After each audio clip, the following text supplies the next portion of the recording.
everyone, Shirley here. Welcome to today's topic entitled How the Government Really Evaluates Proposals.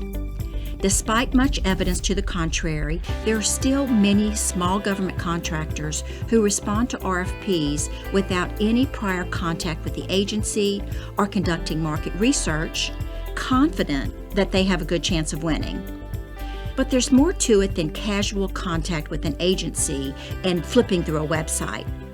How do you discuss requirements, features, and benefits of your offerings, propose adequate staffing levels, connect your proposal's technical, management, and cost volumes, tune into the evaluation culture of agencies, and avoid the myths that are so prevalent in our industry? In other words, how does the government really evaluate vendors' proposals and select winning bidders? To help explore this important topic, I reach out to Brian Lindholm, Managing Principal of FedSavvy Strategies. Welcome, Brian. Thanks, Shirley. It's fantastic to be here. Well, it's good to have you. Brian, tell our audience a little about your background and your company, FedSavvy Strategies. I'm happy to do so. So thanks a lot for having me here. So I've been in the government contracting space, aka GovCon, for the better part of, 25 years at this point. Most of that's been really in industry, business development, capture, proposal management, but really last 15 years or so, I've been focused on doing nothing but marketing competitive intelligence, which is really kind of my day-to-day love. The business that started 10 years ago, we are just completely laser-focused on market and competitive intelligence work. That's it. And really, a lot of our clients, they know it's best from our Black Hat reviews and how rigorously we put people through those exercises, but also just how we do some really in-depth competitor analysis. Excellent. So let's begin our discussion with why it is important to understand the government's evaluation processes. Yeah, it's a hot topic. It's really great to come up with solutions to solve the U.S. government problems. But here's the reality check. If you don't actually understand how they evaluate and what they evaluate, guess what? You're going to lose. Brian, let's discuss this topic chronologically. Long before you write a proposal, there are the business development and capture processes. What are some of the most egregious mistakes made by GovCons during these phases related to understanding their target agencies? Yeah, we could talk all day long about capture and BD process from customer meetings, solution development, et cetera. But that's kind of a lot of obvious things people know about. Let's dig into a little bit more about how actually these errors get made in the evaluation process. And there's two big areas in which this happens. One is simply failing to be mindful of the actual evaluation criteria that's set forth in an RFP, and the latter part of it, which is related to it, is failing to study how the U.S. government customer actually does evaluations. Now, the latter is great because it helps to reveal trends in evaluations and what could score well or worse. What are some tripwires you're about to trigger with a specific agency? I want to clarify that understanding agencies' evaluation criteria should be done ideally during the business development and capture stages and not wait until the RFP hits the streets. But let's assume that the RFP is dropped. You have written about the deadly sins in proposals submitted by bidders. Let's discuss sin number one. Sin number one, your proposal will get loaded down with features, but there's not any demonstrated benefit to the requirements. I love this one because it happens so often. I hear this all the time during Black Hat reviews when we actually discuss win strategies. Capture business development teams will come up with some super cool whiz-bang solution that sounds really good until you ask the question, how exactly does this help me solve my problem? And better yet, how do you define or quantify the benefit of the solution? Evaluators aren't stupid. They're not going to read your mind. You have to be explicit and the benefits that are derived from some feature of your solution.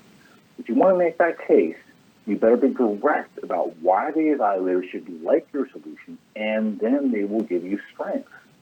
The strengths, hence, they lead to higher ratings, which leads to higher scores, and then therefore puts you into a better position to actually win. I want to explore this a little, Brian, because what you are suggesting is not easy. Are you saying that proposals should state exactly how certain features of your solution will solve the agency's problem? And how do you express that when you're selling services? You do have to be explicit when you offer and state the benefits that they realize as a result of the feature of your solution. It seems daunting, and it really is daunting unless you just operate with a very simple framework. The classic thing I was always taught was feature, benefit, proof. That simple sequence. And all too often, proposal writers articulate the feature of what they're offering, but they don't state why the reader should care and what they get as a result. State exactly what the agency gets. Otherwise, you're just spewing out jargon like if we're going to synergize your enterprise holistically in order to realize cost savings or other meaningless drivel. Evaluators have to have it explicitly spelled out, otherwise they can't interpret it very well. And I would say, Brian, that in addition to the why and the what, proposal evaluators are looking for the how.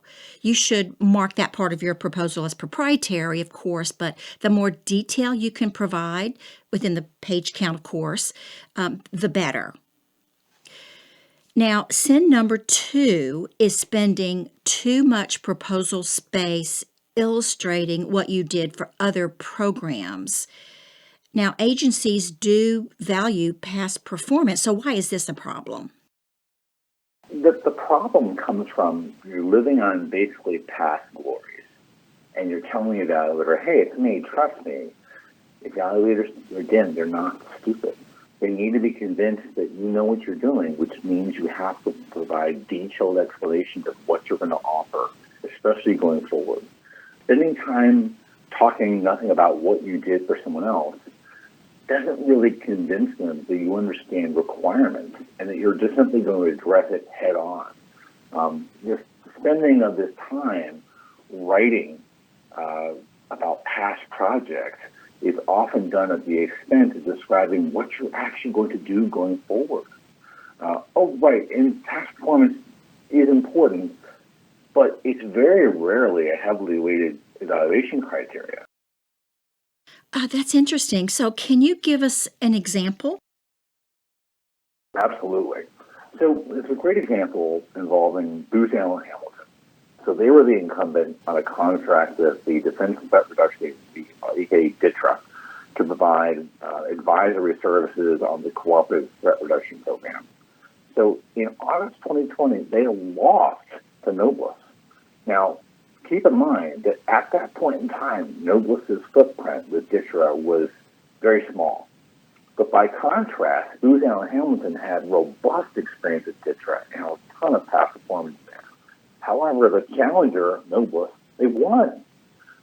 This wasn't a simple loss, but one big theme in Booz Allen Hamilton's failed bid basically just centered around the theme of we're the incumbent, so don't worry, we have you covered. Now, Noblesse didn't bid absurdly low. In fact, they were only about 1% different than Booz's price on a $250 million bid.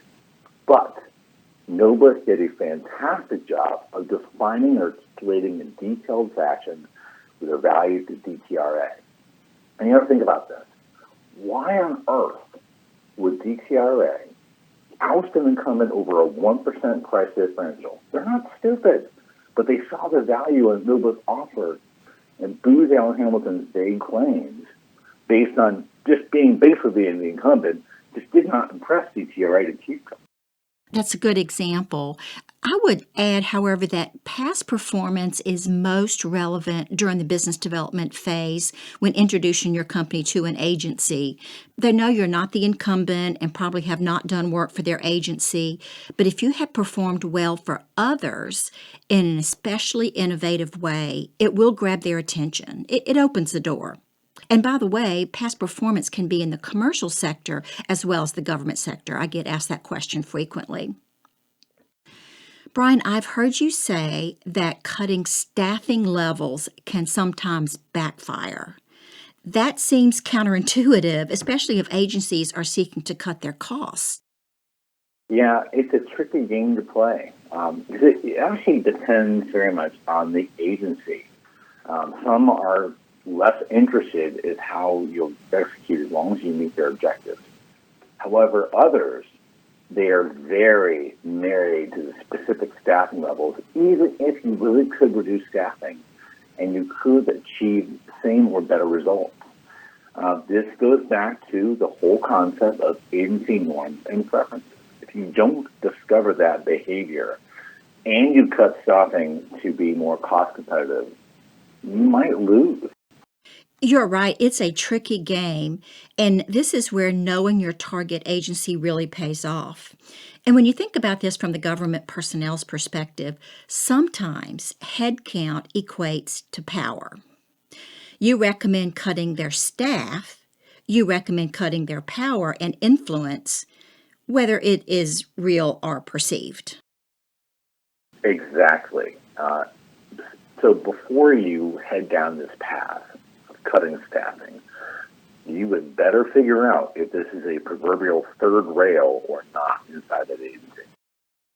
Another sin is failure to connect your basis of estimate, your cost estimate, to your technical and managerial proposal volumes, which is easy to do if you have different people in your company working on different aspects of your proposal, right?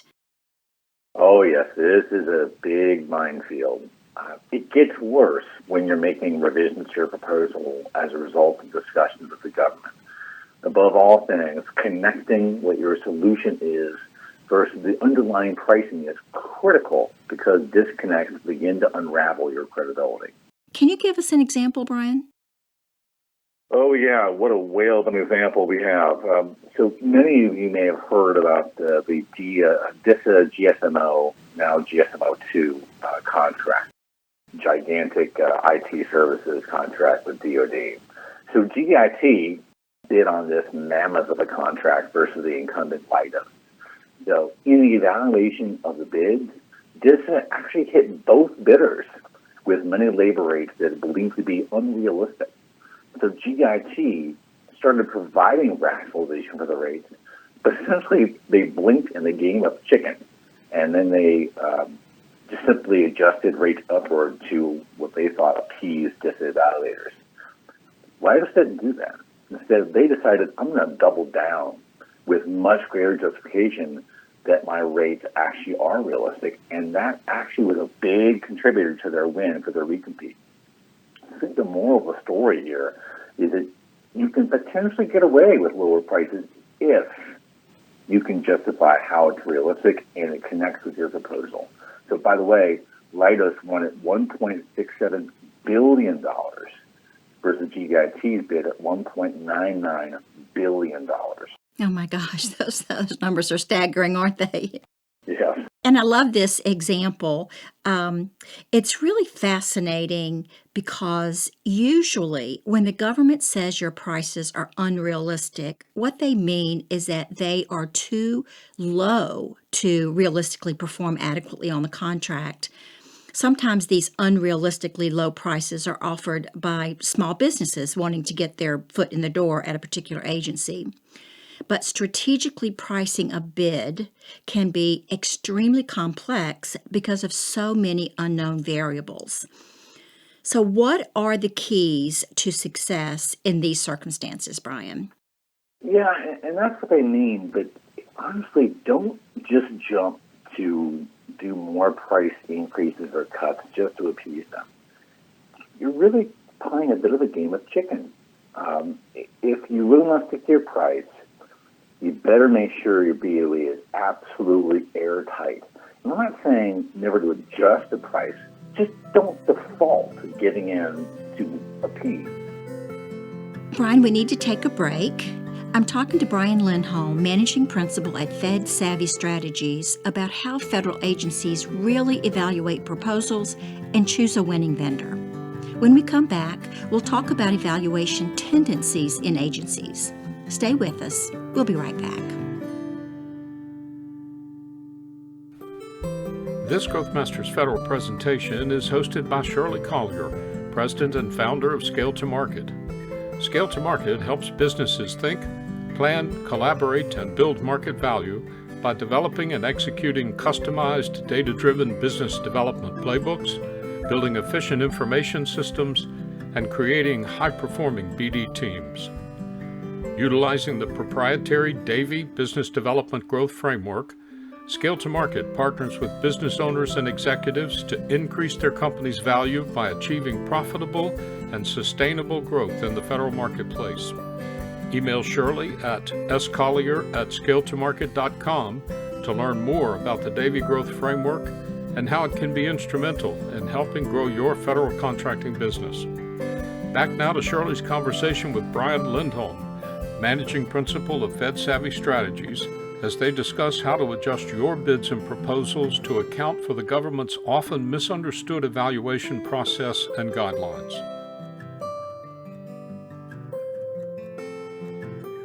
Welcome back.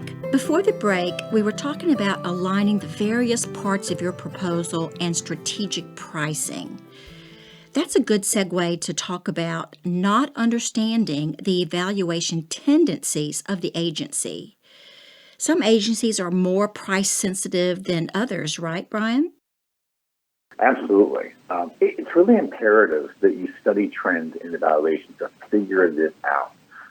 Sometimes best value trade-offs actually really do allow for price premiums, whereas in other cases, that premium is negligible. Assessing the trends in evaluations will give you a much better and clearer sense of what the agency favors in technical management and pricing. How does one go about evaluating these trends in their target agencies? Well, the first and easiest step is really to use your own debriefs with that customer to identify the trends. Otherwise, you can also use the GEO protest docket to begin to expand on this data set. We do this quite a lot. So, Brian, you're being very humble. There are a few companies in the marketplace like yours that specialize in this very complex but essential service of determining the evaluation trends of agencies. It requires collecting large amounts of data over a period of time, then analyzing that data to see those trend patterns. Let's take a look at another challenge contractors are facing. In the tight labor market in which we are operating right now, contractors are struggling to find and submit personnel who meet the minimum requirements of the solicitation. What have been your observations? Yeah, that's been a real challenge. The bidders have been trying to push people through that they simply don't meet minimum requirements. It may be tough to meet minimum requirements, but if you don't get ahead of what the LCATs, the labor categories, are going to be used to influence those requirements and to be realistic, you're really going to get a weakness or simply not being compliant. And the latter part, that's a ticket to a loss. Do you know of any current bids that reflect this deadly sin? This happens surprisingly often. An example that comes to mind is in 2020, there was an FDA, Food and Drug Administration, Budget Acquisition and Planning System blanket purchase agreement. Deloitte wanted it first, but then Guidehouse protested the win, which resulted in a reevaluation of the bid. As you dig into that more thoroughly, it was revealed that Deloitte had submitted key personnel that simply didn't even meet minimum requirements.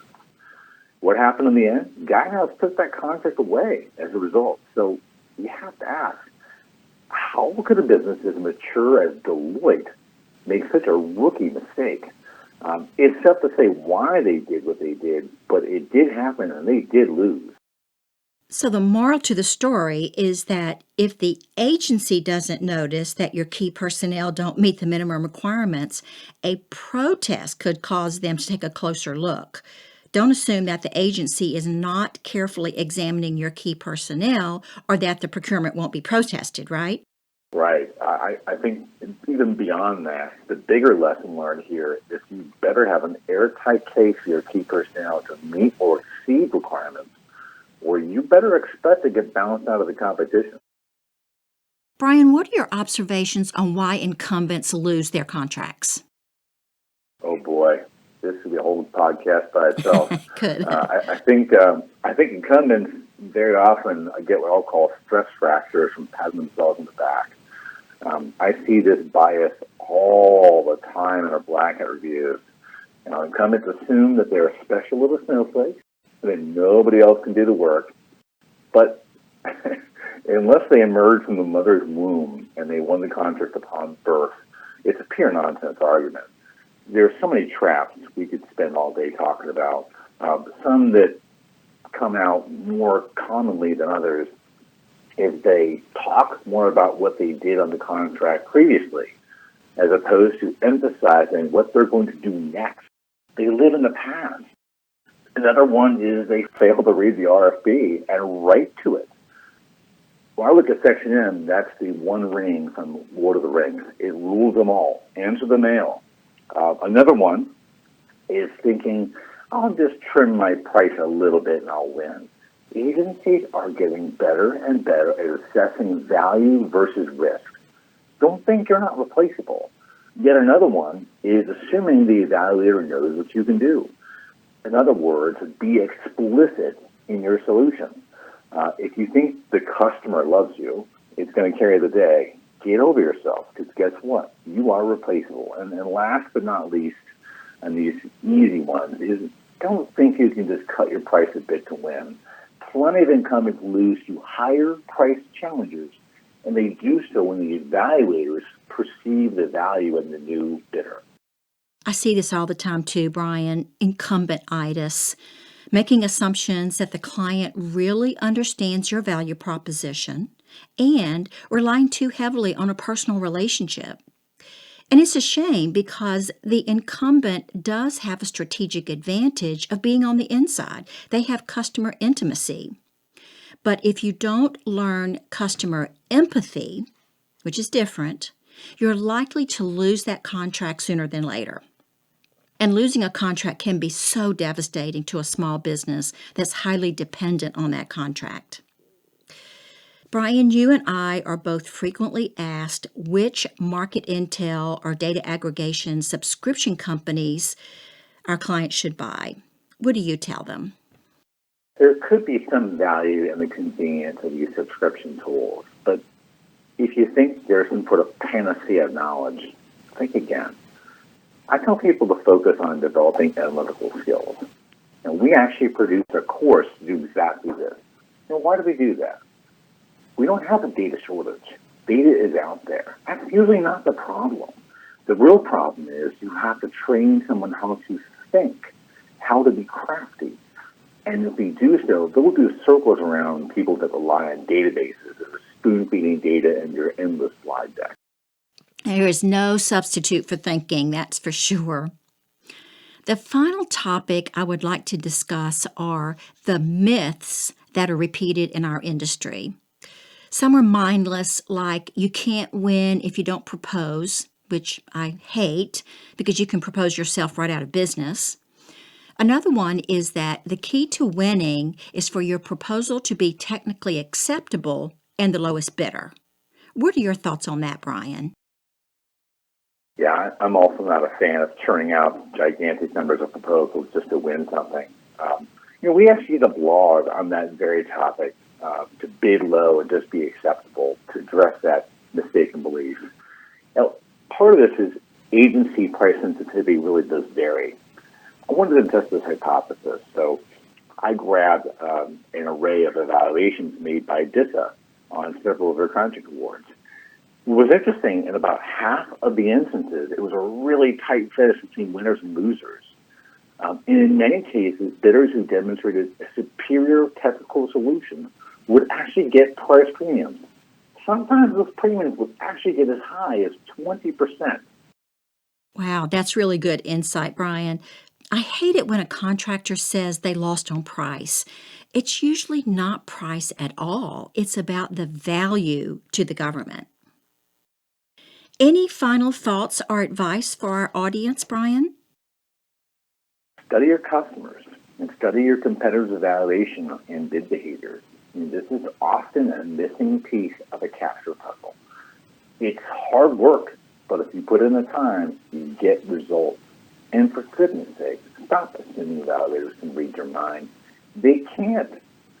Spell out your benefits to them. Otherwise, someone else will do a better job. And guess what? They win. You're absolutely right. And I would add that being successful in the federal market requires leveraging resources, people, data, systems, and processes. You're not alone. Think, plan, grow, and prosper in this complex marketplace by using the expertise of others whose experience and knowledge complement your own. Brian, thank you so much for sharing your insights with our audience today. Hey, thanks for having me here, Shirley. This has been a lot of fun. It's been a lot of fun for me, too. Folks, if you would like to get in touch with Brian, he can be reached at brian.lindholm, that's LINDHOLM, at fedsavvystrategies.com. Or you can reach out to us here at Scale to Market, and we'll make sure you're connected. This is Shirley Collier, president of Scale to Market and host of the Growth Masters Federal Podcast, signing off for now. As we close, I want to thank you for joining us today and encourage you to connect with me on LinkedIn and visit our website, that's scaletomarket.com with the number 2 in the middle, where you will find our library of podcasts, webcasts, white papers, my blog, and other links and resources. While there, please leave us a comment or suggestion so we can stay focused on what's important to you. We'll see you next time.